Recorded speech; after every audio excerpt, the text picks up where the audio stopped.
கணினி குற்றங்களில் ஈடுபட்ட சந்தேகத்தின் பேரில் காலியில் வைத்து இந்திய பிரஜைகள் உள்ளிட்ட 198 வெளிநாட்டவர்கள் கைது செய்யப்பட்டுள்ளனர். காலி கல்வடுகுட பகுதியில் நேற்று மேற்கொள்ளப்பட்ட விசேட சுற்றிவளைப்பு நடவடிக்கையில் விடுதியொன்றில் தங்கியிருந்த 110 இந்திய பிரஜைகள் கைது செய்யப்பட்டுள்ளனர்.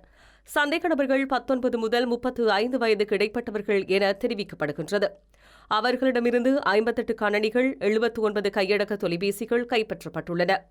இதேவேளை காலி ஹிக்கடுவ பகுதியில் உள்ள விடுதியொன்றில் விசேட அதிரடி படையினர் முன்னெடுத்த சுற்றி வளைப்பில் கணினி குற்றங்களில் ஈடுபட்டதாக 35 இந்திய பிரஜைகளும் 20 நேபாள பிரஜைகளும் கைது செய்யப்பட்டுள்ளனர். அத்துடன் அவர்களுக்கு தங்குமிட வசதிகளை வழங்கிய விடுதியின் உரிமையாளரும் கைது செய்யப்பட்டுள்ளார்.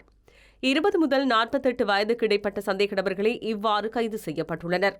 சந்தேக நபர்களிடமிருந்து 25 கணனிகள், 119 கையடக்க தொலைபேசிகள், 7,50,000 ரூபாய் பணம், மகளூந்து மற்றும் ஜீப் வாகனம் ஒன்றும் கைப்பற்றப்பட்டுள்ளது. அதேநேரம் மிதிகம பிங்வத்தை பகுதியில் உள்ள சுற்றுலா விடுதியொன்றில் தங்கியிருந்த 28 இந்திய பிரஜைகளும் 5 நேபாள பிரஜைகளும் கைது செய்யப்பட்டுள்ளனர். உரிய நுழைவு விசைவின்றி நாட்டில் தங்கியிருந்தவை, சட்டவிரோத சிகரெட்டுகள் வைத்திருந்தவை மற்றும் கணினி குற்றங்களின் கீழ் இவர்கள் கைது செய்யப்பட்டுள்ளனர். கைது செய்யப்பட்டவர்களிடம் விசாரணைகளை மேற்கொண்ட பின்னர் நீதிமன்றில் முன்னிலைப்படுத்த நடவடிக்கை எடுக்கப்பட்டுள்ளது.